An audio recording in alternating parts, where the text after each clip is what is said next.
Hey everybody, welcome to another episode of The Bitter Pill. So it's been quite a while, about a month since I last did an episode.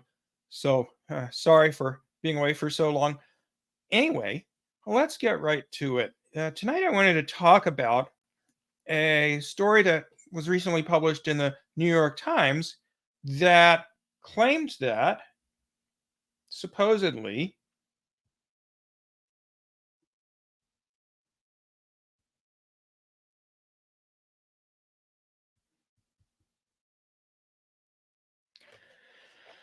the military wing of Hamas in Gaza carried out acts of mass rape on October 7th when Palestinian fighters from Gaza carried out a military operation um,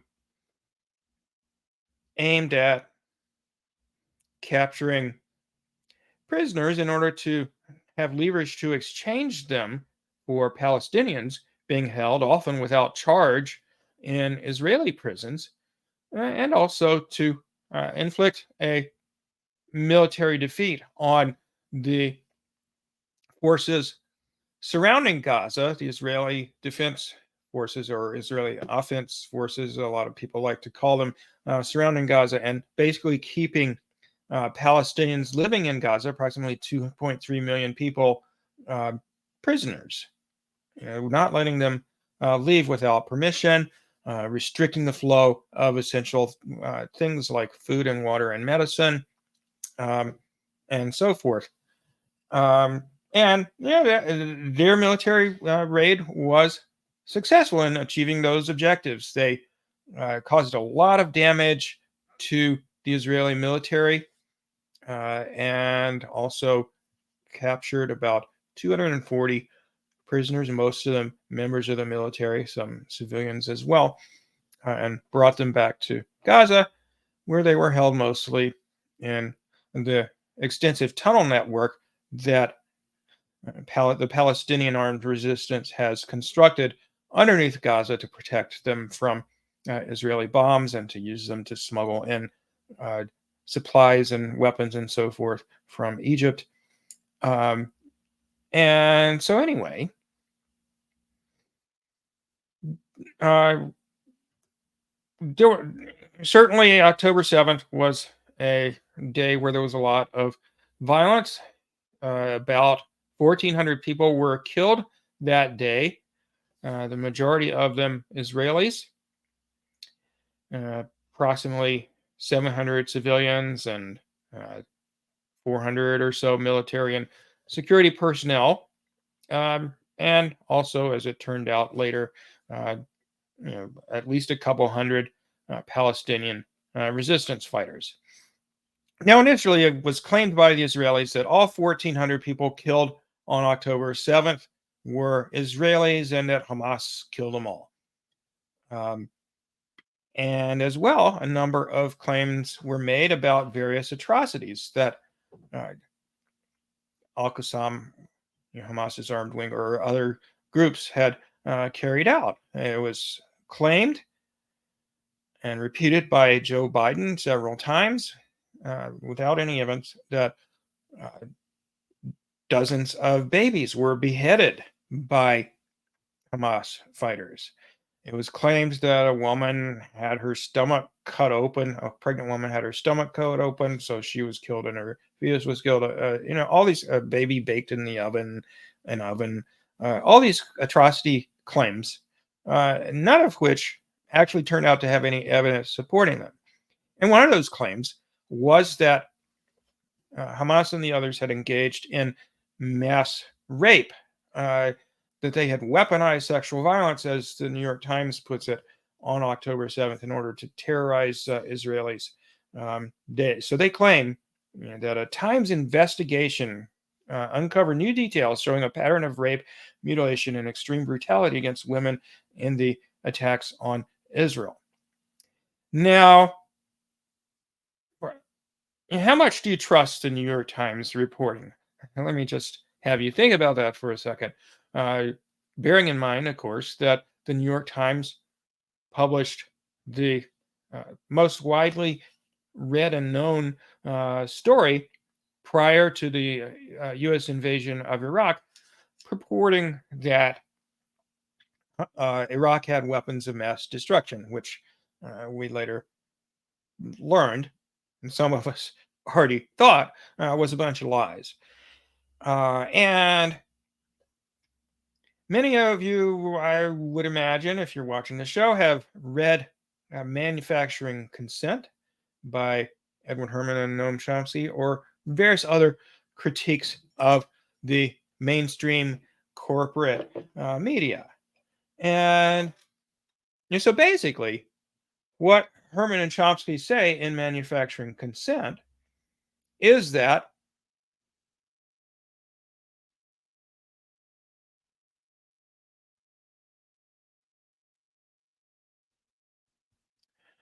uh,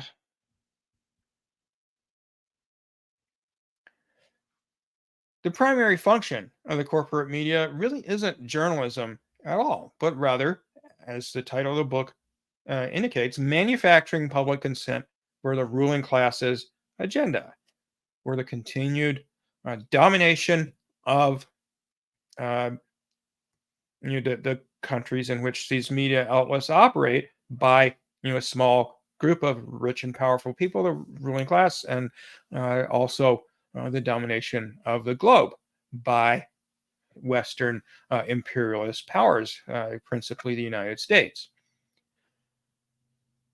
So the fact that the main purpose of the corporate media is manufacturing consent means that in the case of political issues that are central to the ruling class's agenda, such as, for example, dominating the Middle East through having uh, a U.S. proxy there in Israel, um, you know, the quality of their journalism in covering issues like uh, Israel Palestine is generally going to be crap.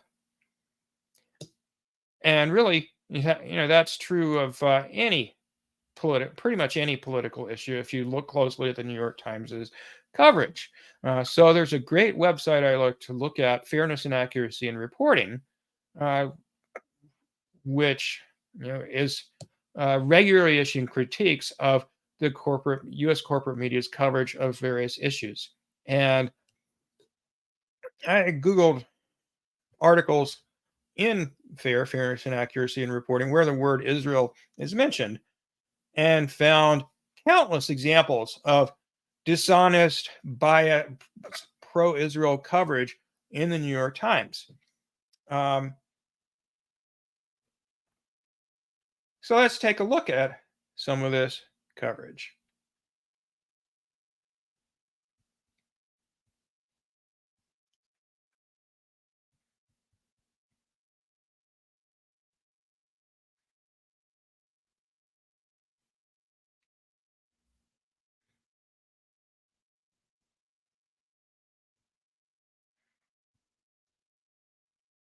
It's been a while since I've done a video, so I don't remember everything about how to do this. 6 tropes to look out for that distort Israel-Palestine coverage. So this author used artificial intelligence to examine biases in corporate media coverage in the United States on Israel-Palestine.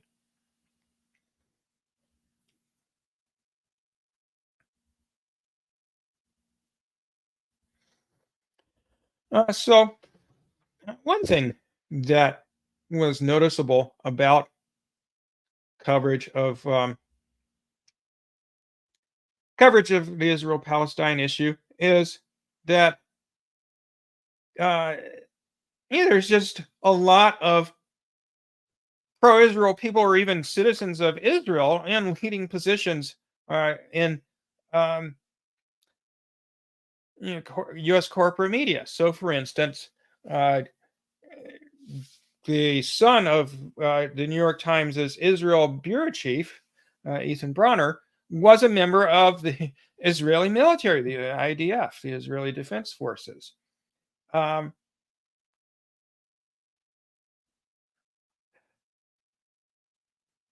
And they also give this impression that there's some sort of military equality between Israel and Palestinians. So it's just clashes between these contending powers rather than it being you know, a military occupation that granted Palestinians can resist, but they can't shake off, and many more of them die or have their homes destroyed or what have you than uh, anything bad happening to Israelis.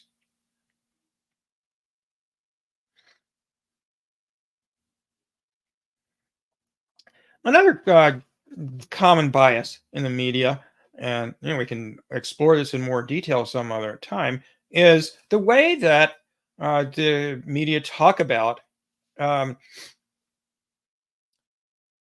deaths of Israelis versus deaths of Palestinians. So they use the passive voice to talk about Palestinians much more often than they do about Israelis. So looking at the New York Times, they say things like at least 5 Palestinians killed in clashes after Israeli raid on West Bank. 2 Palestinians killed in separate episodes in latest West Bank violence. Israeli forces say 3 Palestinians killed in occupied West Bank. So who's killing them? you know, uh, or this headline is really great. Missile at beachside Gaza cafe finds patrons poised for World Cup. You know, so this missile just mysteriously, launched itself and found these civilians sitting at a cafe and killed them. Um, and there's just much, much, much more coverage of Israeli deaths than of Palestinian deaths. And as you can see, um, the New York Times is prominently featured in this analysis of bias.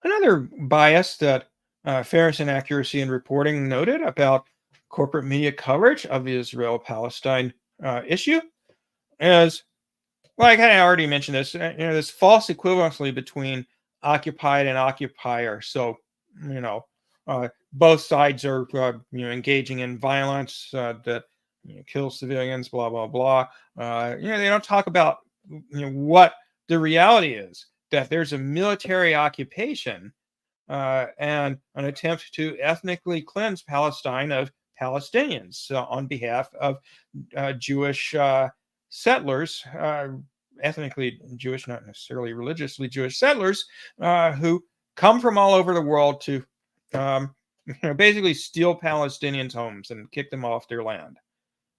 Um, and they typically present any Israeli violence as defensive, as a reaction to supposed Palestinian aggression.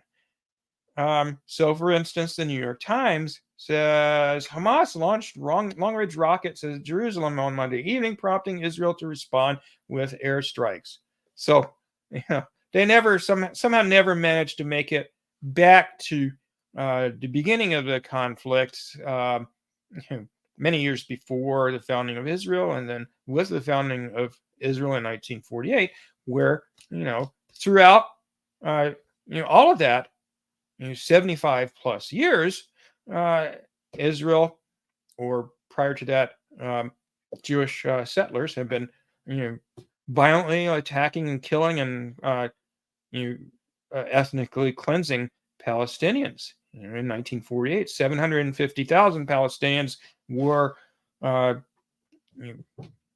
made refugees, pushed out of their homes, and their villages destroyed, and so on and so forth. Tens of thousands killed.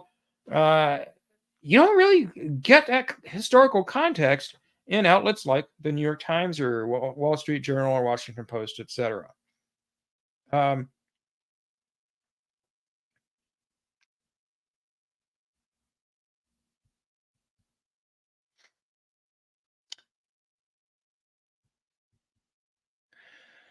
Another interesting bias that stands out when you look at the New York Times coverage of the Palestinian conflict is um, they don't really talk much about Israel being an apartheid state, as um, various human rights groups such as Amnesty International and Human Rights Watch and the UN Human Rights Commission, whatever it's called, B'Tselem, Israeli Human Rights Group, they've all said, look, Israel systematically discriminates against Palestinians. They treat them in ways similar to the way South Africa treated Black people during apartheid in South Africa. In fact, worse, according to many South African observers. But uh, you won't find that out for the most part from um, U.S. corporate media. So just to focus on what the New York Times said or hasn't said about these reports.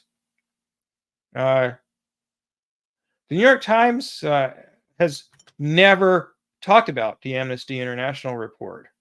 Um, it did cover Human Rights Watch's report in 2021, but characterized the apartheid charge as explosive and it said, well, you know, somebody in Human Rights Watch said it was wrong to equate Zionism with racism.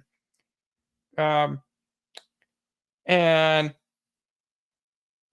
in 2007, the New York Times reviewed former President Jimmy Carter's book, Palestine, Peace, Not Apartheid, calling it a strange little book with misrepresentations of Arafat and late Syrian President Hafez al Assad. Falling short of calling Carter an anti Semite, the Times dismissed Carter for his awfully narrow perspective, Rip Van Winkle feel, and tone deafness about Israel and Jews. So,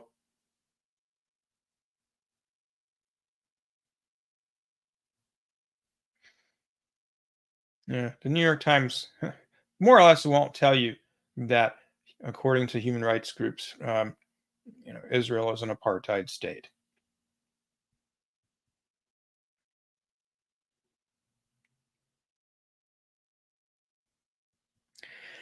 And interestingly enough, I think I mentioned earlier, in 2018, there was a nonviolent, or maybe I didn't, there was a nonviolent protest involving tens of thousands of Gaza residents who protested the um,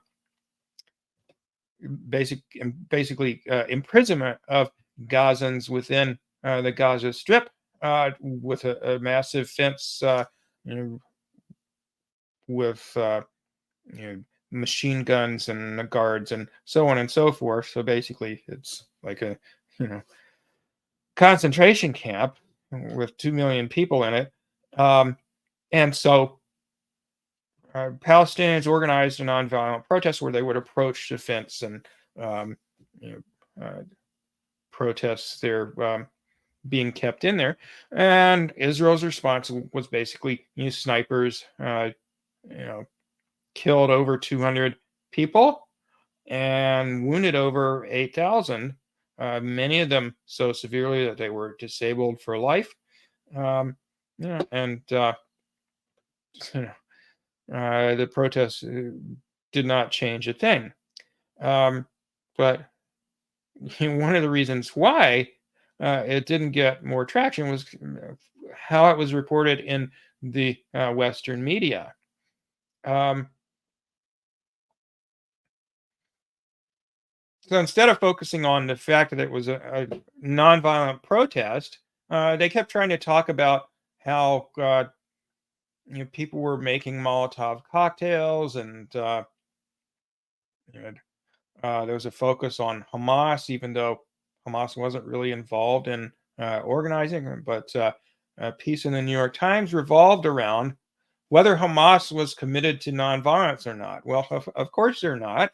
They're an armed group, or they have an armed wing because they realized that uh, nonviolent protest is not going to change Israel's actions. But anyway, all the focus is on Hamas and not on the people who actually organized this protest, the Great March of Return in 2018.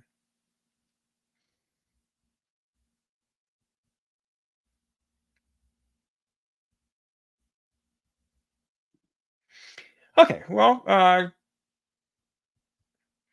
you get the picture. This day, I haven't seen any acknowledgement in the New York Times that many of the Israelis killed on October 7th were killed by Israeli fire, which is something that's even been acknowledged in the Israeli media, Haaretz and various other Israeli media outlets. Uh, in response to the campus protests against Israel's genocidal actions over the last few months, the Times published an article that referred to uh, these protests as anti-Semitic attacks.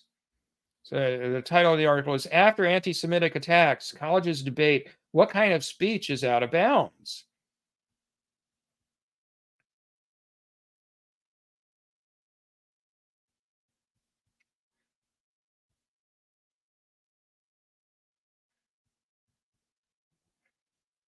So the New York Times, of course, is located in New York City, about, oh, I don't know, a few miles from Columbia University, where the two student groups, Students for Justice in Palestine and Jewish Voice for Peace, which were lead organizers of the protests against Israel's slaughter in Gaza and the West Bank, um, they were suspended from Columbia University. The groups were banned. I guess some of the students were suspended.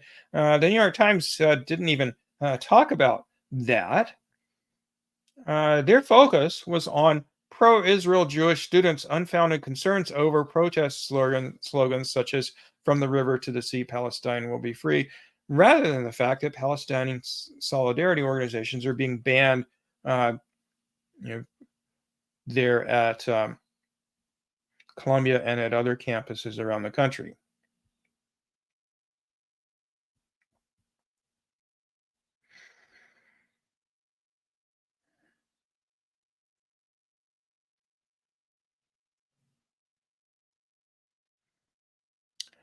So their uh, coverage of all the protests on college campuses over the Israeli-Palestinian conflict, or mainly the Israeli bombing of Gaza, well, included articles with headlines such as "Anti-Semitic invective is complicating battles over speech on campus." They don't give any examples of anti-Semitic invective other than um, things that pro-Israel people have falsely claimed are anti-Semitic. But it didn't even mention uh, Columbia University's ban on SJP and JVP student groups. So, this article gives way more space to the concerns of pro-Israel Jewish students uh, who claim to be terrified that there's going to be violence against them. Um, and asserts that critics say that many of the pro-Palestine slogans and protests have careened on to support for terrorism and anti-Semitism, but they don't give any evidence of this. And finally, several paragraphs later, they let a "quote unquote" pro-Palestinian supporter give a response, um, and buried at the very bottom of the article, they acknowledge that these protests are being supported by, and in many cases led by, young American Jews. So, how is it that if the protests have careened into support for terrorism and anti-Semitism, Jewish students are leading them? Anyway, now let's get to the um, article that purports to investigate uh, mass rape.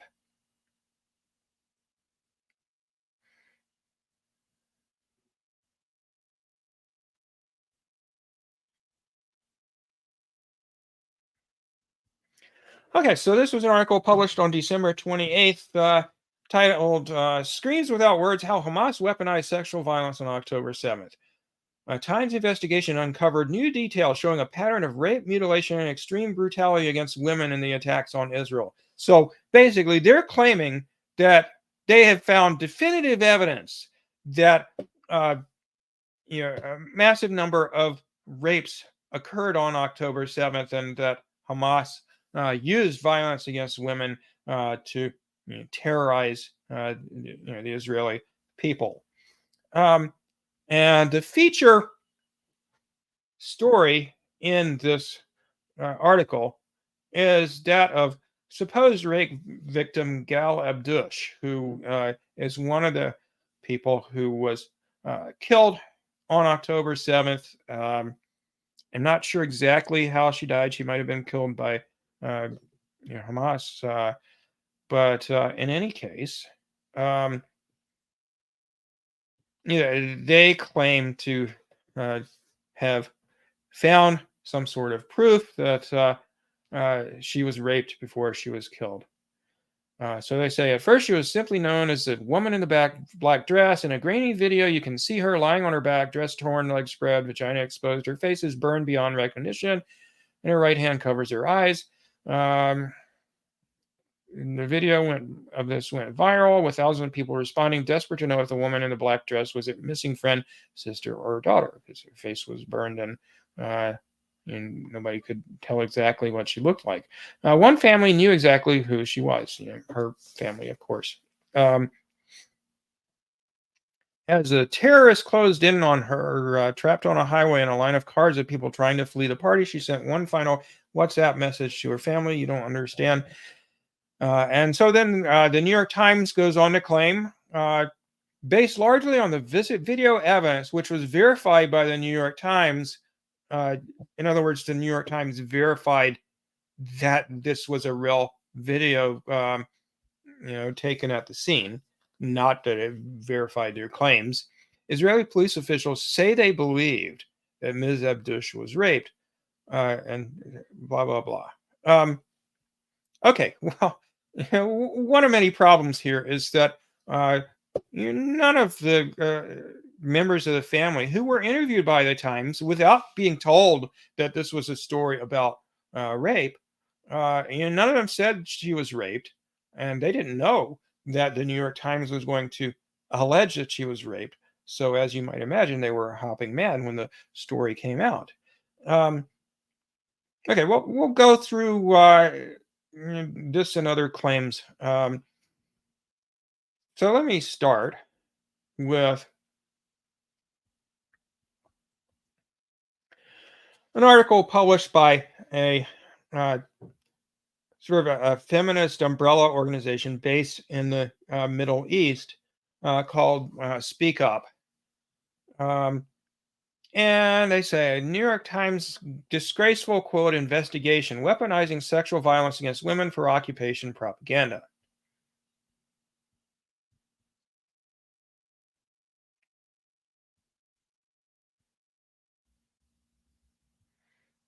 Okay. Sorry, forgot to share it. There it is. So they say, as Middle East human rights organizations and feminist groups dedicated to supporting victims of gender-based violence and striving to eradicate sexual violence in all its forms, we recognize the possibility of sexual violence occurring in times of war and conflict. Women often bear the brunt of such conflicts, facing multi-layered levels of violence, including sexual assault. Despite this, we find the New York Times report profoundly disturbing for its lack of credible arguments, evidence, and failure to engage with any of the alleged victims. We vehemently oppose the exploitation of women's bodies and experiences in perpetuating misleading propaganda. So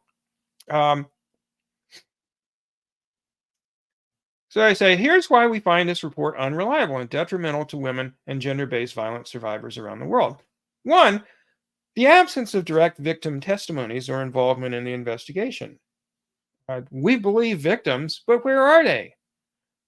So hashtag believe women is great. We should take women's stories seriously, But where are the women in this case? There to this day have not been any women testifying that Israeli women testifying that they were raped by Palestinians on October 7th. The reporters claim that the investigation is based on testimonies from 150 people, most of whom were not eyewitnesses or alleged eyewitnesses. A close reading of the report shows that none of the accounts included in the investigation are used to quote unquote verify the events were from victims themselves. The absence of direct victim testimony or involvement in the investigation, along with the unconvincing explanation provided to justify their absence, which basically was along the lines of either, oh, they were all killed, or the ones who weren't killed are too scared to come forward, which, okay, maybe so, but, how do we know that there are any victims if we don't have victim testimony? And yet the New York Times is concluding definitively that many women were raped on October 7th.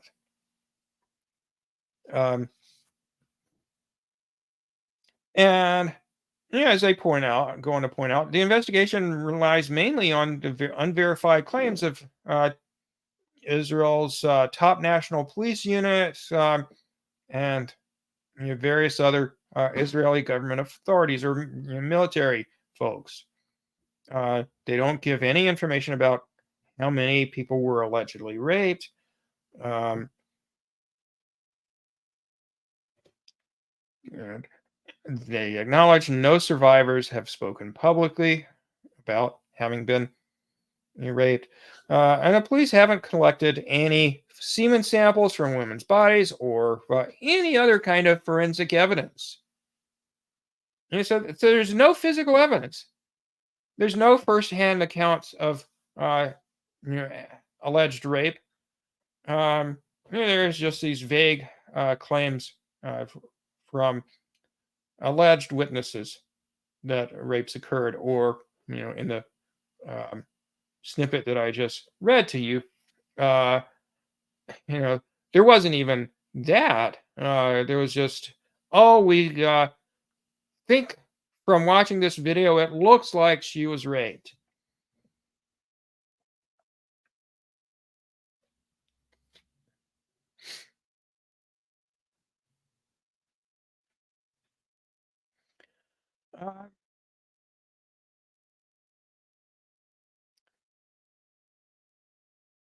And again, they go one by one through these accounts that would leave physical evidence.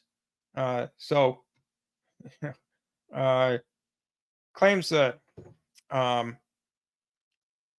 people had their heads severed or their faces sliced, etc.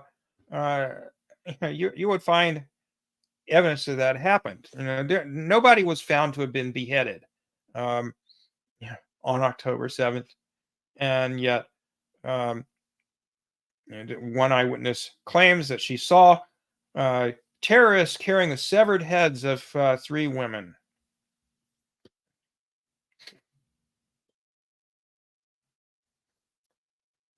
Okay, let's go through the story a little more.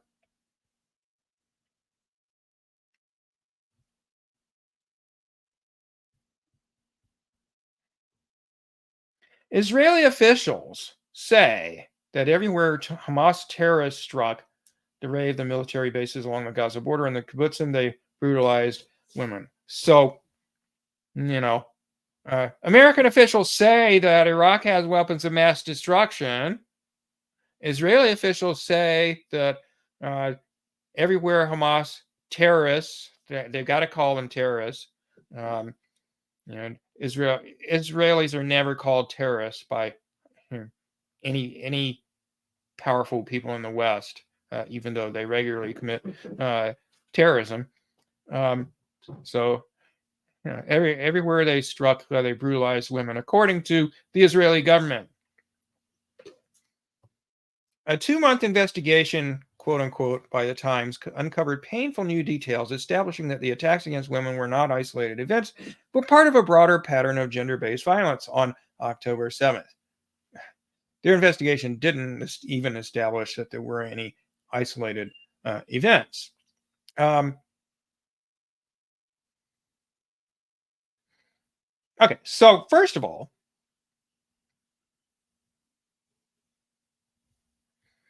as I was mentioning, um, the lead uh, story in this article is about a woman named Gal Abdush, who they claimed they had evidence from a video that, according to the Israeli police, it looked like she had been raped. Um, and they have no witnesses to that. And in fact, uh, the witness that they do have to her being killed is her husband, who was with her the whole time and mentioned nothing about her having been raped. Now, he was later killed himself, but he was in contact with his family members prior to that, or with her family members. Um, and he never mentioned anything about any rape.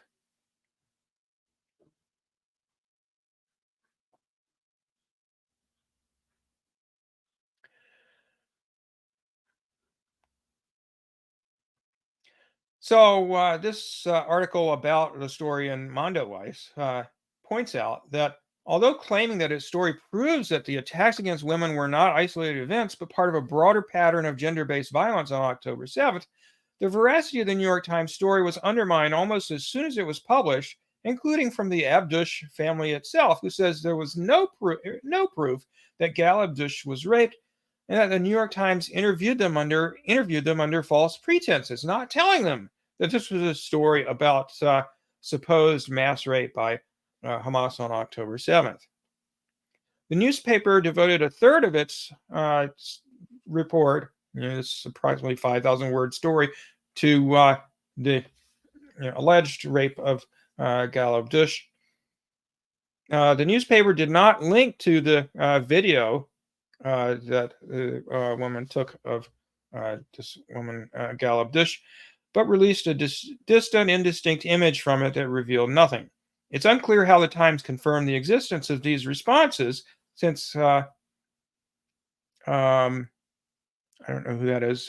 Wesley's Instagram account has been banned, and she created a new. Oh, that's the woman who took the video.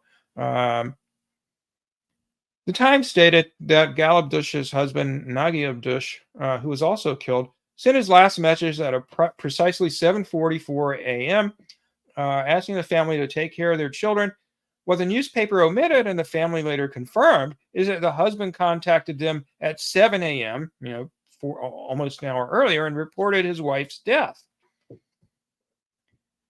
The Times said the family saw the video recording and, quote unquote, feared that she might have been raped based on the body's condition. The Times also stated that the Israeli police used the video as evidence that rape occurred. But one curious thing here, the family never said that they feared that she might have been raped. You know,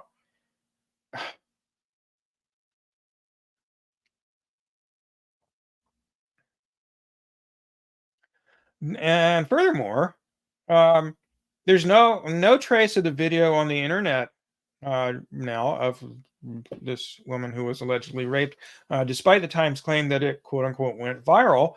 Um, Moreover, the Israeli press, despite reporting on hundreds of stories about the October 7th victims, never once mentioned the, quote unquote, woman in the black dress, Gal Abdush, even once previous to the December 28th story. It does not appear that the video had, in fact, become the widely circulated symbol the Times claimed that it had. But regardless, within a day of the report being published, facts began to emerge that undermine the Times story. On December 29th, an Israeli website published an interview with Gal Abdush's mother. In the interview, the mother says the family knew nothing about the sexual assault issue until the piece in the Times was published. We didn't know about the rape at all. We only knew after a New York Times journalist contacted us. They said they matched evidence, included that she had been sexually assaulted. Uh, Abdush's brother did an interview with Israeli Channel 13, repeatedly denied that. Oh, I'm sorry, the brother of her husband, repeatedly denied that his sister-in-law was raped. He explained that his brother, uh, her husband, had called him at 7 in the morning saying his wife was killed and he was next to her body. He continued to communicate until 7:44, um, shortly before he himself was killed, and never mentioned anything related to sexual assault. Gal's sisters also denied allegations of rape. Uh, her sister Tali posted on Instagram saying, "No one can know what Gal went through there. Also, what Nagi went through, but I can't cooperate with those who say many things that are not true. I plead with you to stop spreading lies. There is a family and children behind them. No one can know if there was rape or if she was burned while alive. Have you gone mad? I spoke to Nagi personally. At 7 o'clock, Gal was killed by those animals, she calls them.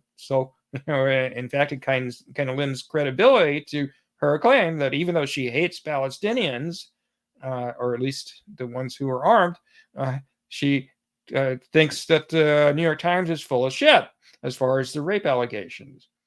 Um, okay, and her other sister, they said basically the same thing. Uh, she asked the question, why did this story of Galabdush in particular lead the article? It's based only on one video, published without the family's knowledge. It's true that the scenes in the video are not easy, but it's clear that the dress is lifted upwards and not in its natural state, and half her head is burned because they threw a grenade at the car. I don't want it to be understood as if I'm justifying what they did, um, but in my sister's, she believes that they raped and beheaded people, which there's no evidence of. But in my sister's case, this is not true.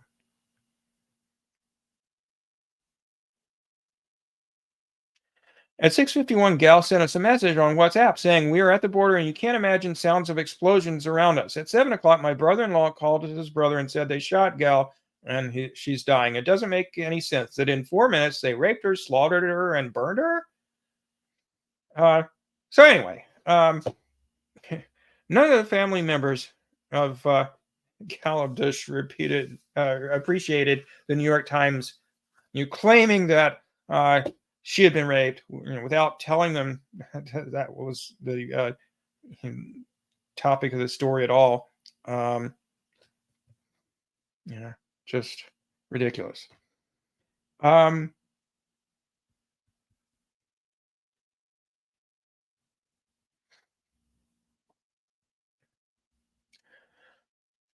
Another curious thing about this supposed investigation by the Times is that many of the same people making the same claims were reported in a Times article as if they were new, that had been made previously uh, by others and debunked. So, for example,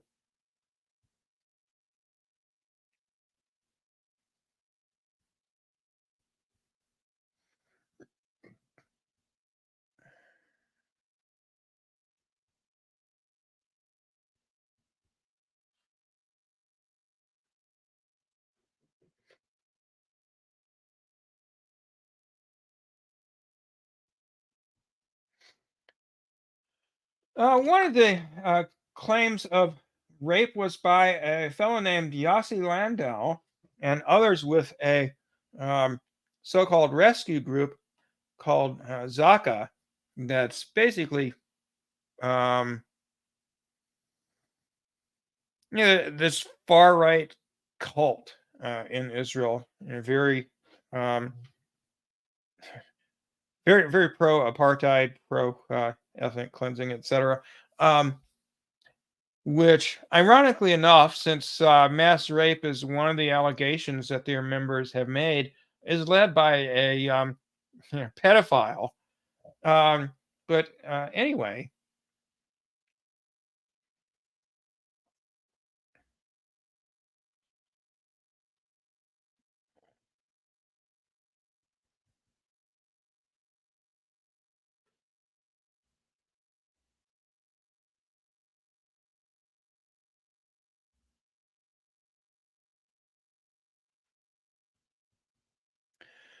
So Max Blumenthal from the Gray Zone points out that Yossi Landau, one of the featured uh, alleged witnesses in this New York Times story, a member of Zaka, was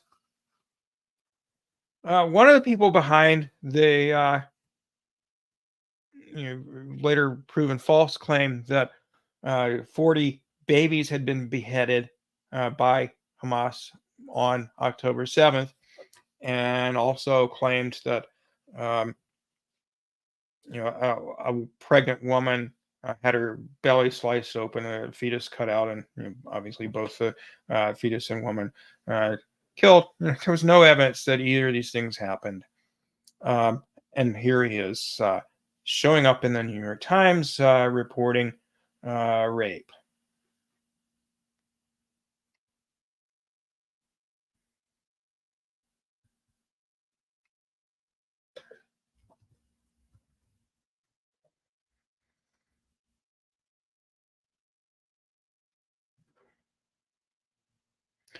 So Landau claims, I did not take pictures because we are not allowed to take pictures. It's against his religion, supposedly. Um,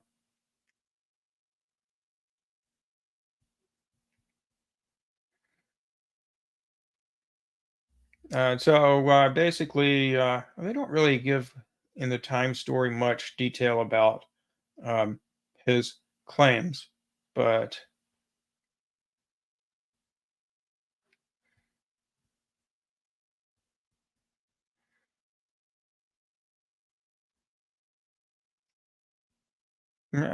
so anyway, basically, the Times is making excuses for him not collecting any evidence of the supposed rape that he says he witnessed.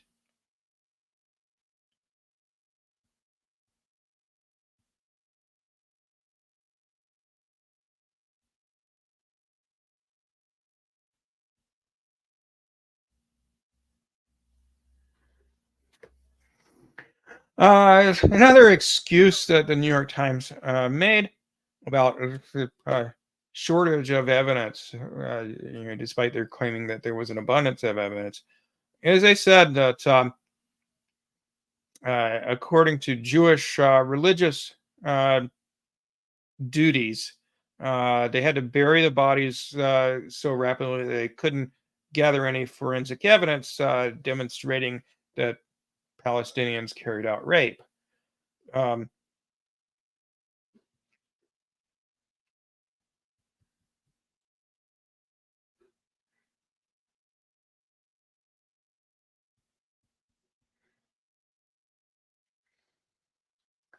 Another alleged eyewitness to uh, supposed rapes on October 7th was a fellow named Raz Cohen, who is an Israeli Special Forces veteran who trains soldiers in the Congo. Um, and what Max points out is that he's been interviewed numerous times about what he supposedly witnessed on October 7th, um, and keeps changing his story.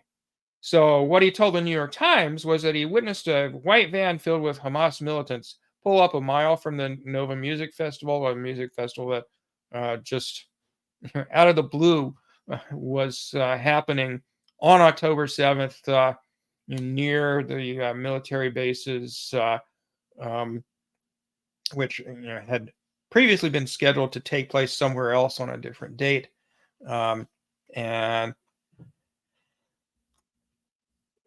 apparently, Israeli military officials had some information indicating that there might be this attack on October 7th, and they didn't warn any of the organizers of the music festival about it. But anyway, so Cohen says he personally witnessed uh, you Hamas militants get out of the van and surround a woman and gang rape her. Uh, He said, I saw the men standing in a half circle around her. One penetrates her. She screams. I still remember her voice, screams without words. He says they then butcher the woman with knives. Um, of course, they were carrying guns, right? So why would they, first of all, take the time to uh, take turns raping someone when there's Israeli planes and helicopters and soldiers and so forth trying to uh, you know, trying to kill them, trying to stop what they're doing. But they're going to take turns to rape a woman, and they're going to kill her with a knife instead of with a gun. Okay. Um, but when Cohen was first interviewed on October 9th about the attack on the music festival, he didn't mention anything about any sexual assault committed by Hamas militants. Wouldn't you think that would be something you'd think to mention? I mean, wouldn't that be something that really grabbed your attention and you would report it if you were being interviewed on about what happened on October 7th? But he didn't say anything on October 9th. In an interview a day later, he gave some vague suggestions of sexual assault, but didn't indicate that he witnessed any such acts taking place. The terrorists had captured women and hurt them in any way possible, he said, and when they were done with them, they started butchering them in front of their friends. Cohen was also interviewed by CBC in Canada, the Canadian Broadcasting Corporation, on October 10th.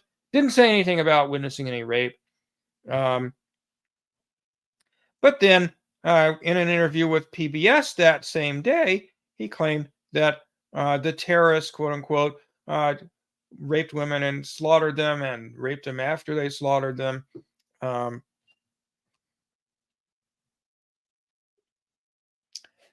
on October 11th, he told the Australian Broadcasting Corporation, we see from there a lot of people and girls screaming and murdered by knives, and then the terrorists raped them. He stated abruptly and without apparent emotion. Um, Max has a link to the video of this interview. By this point, no Israeli media had reported that any rapes occurred on October 7th. Seems kind of strange, given the motivation of the Israeli media to portray the Palestinians as badly as possible, but no accounts of rape. And then Cohen uh, doesn't do any interviews for over 2 months, and then all of a sudden, the lead author of the New York Times piece interviewed Cohen.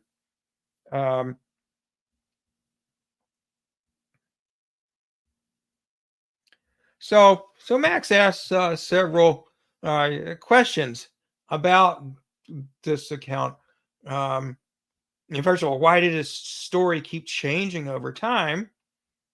And how plausible is his ultimate story, conflicting with all the other stories he's told to everyone else that interviewed him back in October? His claims to the New York Times were that supposedly a group of Hamas fighters suddenly paused their surprise attack, which was focused on taking as many captives as quickly as possible, stood in a circle and gang raped a woman one after another, while Israeli forces were mobilizing to attack them.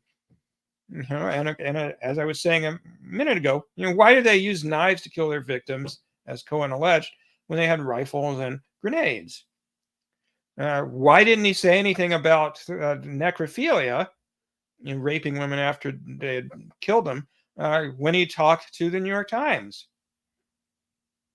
And why did he mention seeing a lot of people and girls being raped to the Australian Broadcasting Corporation on October 11th, but then, when he talked to the Times, he just talked about a single female victim? And also, a friend of his allegedly was with him on October 7th, and he didn't say anything about a gang rape, so or an individual rape.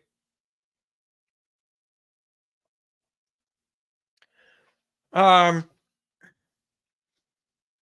Another witness or alleged eyewitness to the supposed rapes on October 7th was a 24-year-old accountant that was identified in the Times article as Sapir. Um,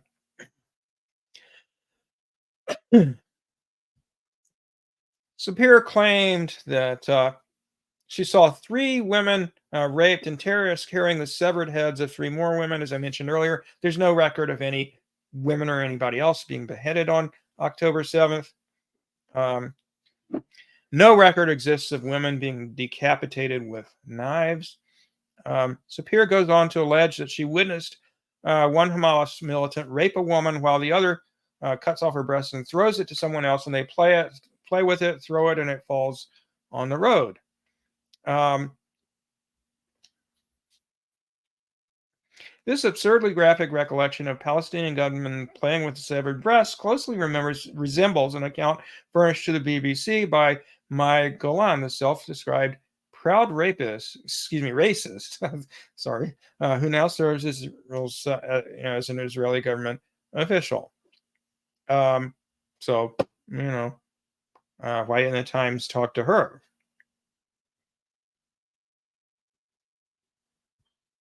Let's see.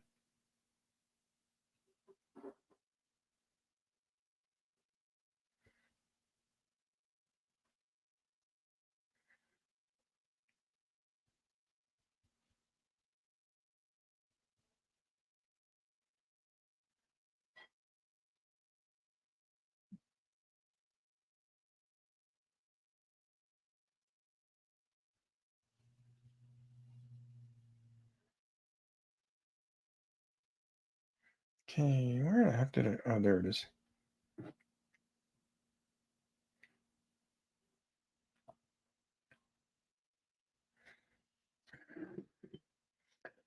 Another witness or alleged witness interviewed by the Times was a alleged paramedic from the Israeli Air Force,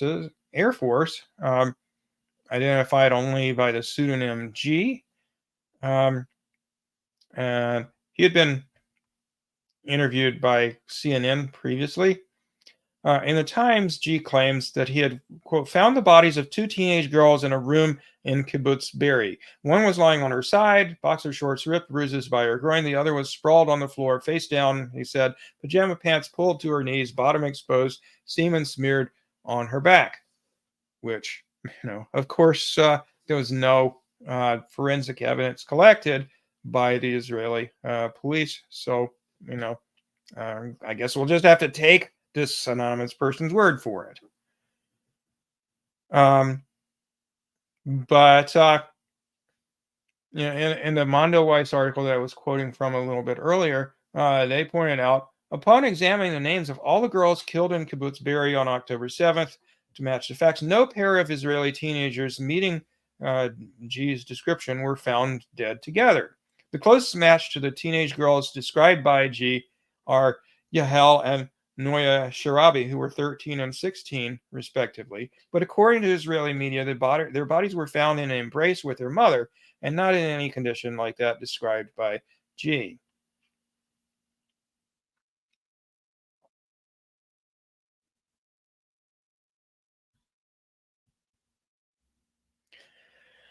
Um, and this same alleged witness, G, in a previous interview with a media outlet in India, claimed that um, his teammate, his fellow paramedic, I guess, found a baby, perhaps not even more than a year old, with multiple points stabbed all over his body and tossed in the garbage. But in fact, all the bodies have been uh, identified, and there was only one baby who the Israeli government says died on October 7th.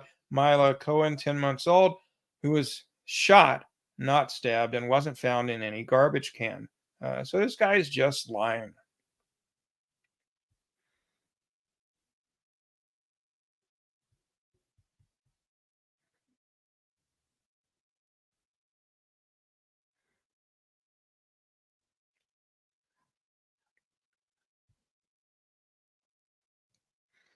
There's another nice Twitter thread on all this by a fellow with the handle Zay Squirrel. I don't know if I'm going to take the time to go through this, but I'll leave a link for it in the description.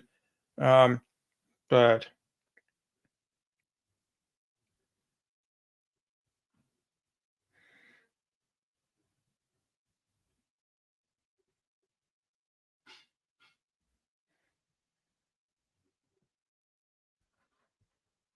one interesting thing that he says is the whole purpose of this piece in the Times is not to prove anything. It's for Jeffrey Gettleman and the other authors to explain why they don't have to prove anything. You just have to believe them. And if you don't, you're a terrible monster. Why? Because a Pulitzer Prize winning New York Times scumbag cunt, Jeffrey Gettleman, said so.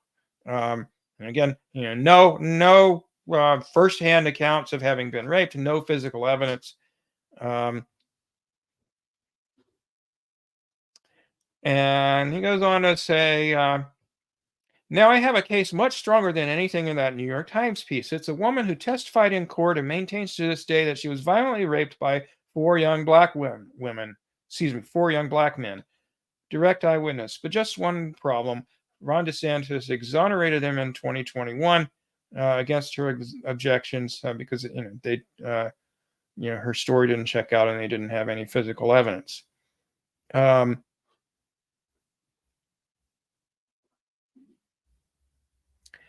But Jeffrey Gettleman has employed an evidentiary standard for Palestinians that is far below that of the Norma Paget case, the woman who alleged that she was raped by these four people. Okay, there's not even a first-hand eyewitness account of any of the claims. So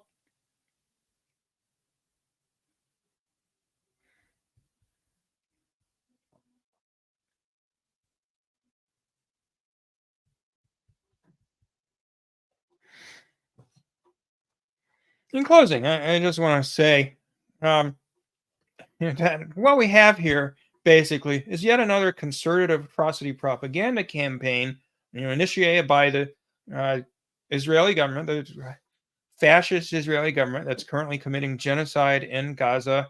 You know, tens of thousands of people killed by bombing and shooting, and undoubtedly many, many more thousands of people who've died by this point from either starvation or disease because Israel has cut off all the food and water and everything else necessary for life from entering Gaza, has just bombed the place to smithereens and basically made it impossible for people to live, crowded them in a little corner in the south of the Gaza Strip. Hundreds of thousands of people crammed together with no sanitation, perfect breeding grounds for disease. And evidently, there's already a massive outbreak of COVID among Palestinians in Gaza. But Israel would like to have you believe that uh, somehow Palestinians deserve this. So it's concocted one propaganda campaign after another to demonize Palestinians and take public attention off, or attempt to take it off of what Israel is doing, where they're just slaughtering people right and left in Gaza, as well as on a somewhat lesser scale in the West Bank. And so its allies in the Western corporate media, New York Times and elsewhere, are just loyal lapdogs to the Israeli state. And in this particular case, of course, they're trying to appeal to Western feminists and liberals who are likely to be sympathetic to allegations of rape, even if they're not very well documented. And I've seen tons and tons of feminists, as I've talked about on this show before, who've just uncritically accepted this you know, rape atrocity propaganda concocted by the Israeli government. Which is not to say that we can say definitively that no rapes took place on October 7th, but at this point, we just have no proof. Um, and there's plenty of precedent for this sort of tactic from the West. So remember back about uh, between 10 and 15 years ago, the Swedish government tried to claim that Julian Assange had raped women. Um, trouble is, no women accused Julian Assange of raping anybody. But uh, basically, they participated in this campaign to demonize Julian Assange by claiming without any evidence that he had been raped, or that he had rather raped women. Um, about the same time, during the Libyan civil war, we were told by our government and media outlets, like I would assume the New York Times. I don't recall if they, in particular, uh, propagated this story, but many Western media outlets did, claiming that Libyan leader Muammar Gaddafi gave his soldiers Viagra and told them to rape women during the Libyan civil war. Recently, the Ukrainian government made similar claims against the Russian government. Putin gave his troops Viagra and told them to go rape women. And in all of these cases, there's no real evidence for the claims. We're told to believe women and told that we're rape apologists if we don't, and yet there aren't any women claiming to have been raped in any of these cases, and no forensic evidence either. Now it's often said that in wartime, soldiers, universally carry out rape. Well, it's commonplace. That doesn't mean that it always happens. Um, we have many cases where, there could have been rape, but we don't have any evidence that it happened. And that's the case with, all the examples that I just mentioned, as well as the case of October 7th in Israel. When we see claims like this reported in outlets like the Times, the first thing we should bear in mind is that even though, uh, you know, they might here and there give you some indication that, oh, wow, maybe Israel is going too far. Um, in general, outlets like the Times uncritically parrot the constant lies and warped perspective of this genocidal apartheid Israeli government. And that's the bottom line. You know, we shouldn't, I guess, summarily dismiss any claims that we see in the New York Times or wherever, but we should, at the very least, demand a high standard of evidence and not accept that their claims are true unless they're verified by independent sources, which pretty much the opposite has happened in this case. Okay, well, that's about all I have to say about this. I will certainly keep covering this issue, and I'll try to get back on a regular schedule of podcasting here. And thanks for watching. I will see you next time, and I'll put lots of links to commentary on this issue in the video. Oh, and one other thing. One of the articles that I um, looked at some stuff from, this article by the feminist collective Speak Up, based in the Middle East. New York Times' disgraceful investigation weaponizing sexual violence against women for occupation propaganda. They have a petition that goes with their article, which basically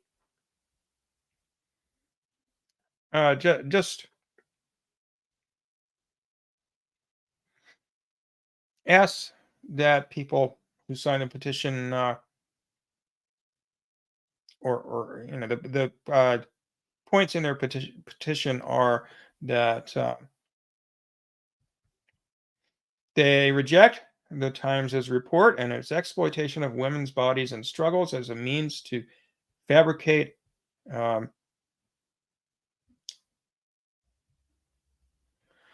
uh, assault incidents and push propaganda for an unlawful occupation, thereby abetting the genocide and ethnic cleansing of the Palestinian people. We unequivocally condemn the weaponization of sexual violence in conflicts and wars. Simultaneously, we oppose pinkwashing and the misuse of rape allegations as tools to silence voices speaking up against the genocide in Gaza and continue to manufacture public consent for it. We urge media outlets committed to genuine journalism to conduct comprehensive investigations into the well-documented, live-streamed, and uncontested violence inflicted upon tens of thousands of Palestinian women and children and men, Israeli and otherwise. So I will post a link to that as well as other stuff in the description. And please read over this article and sign the petition if you so choose. I hope you will. And I will see you next time.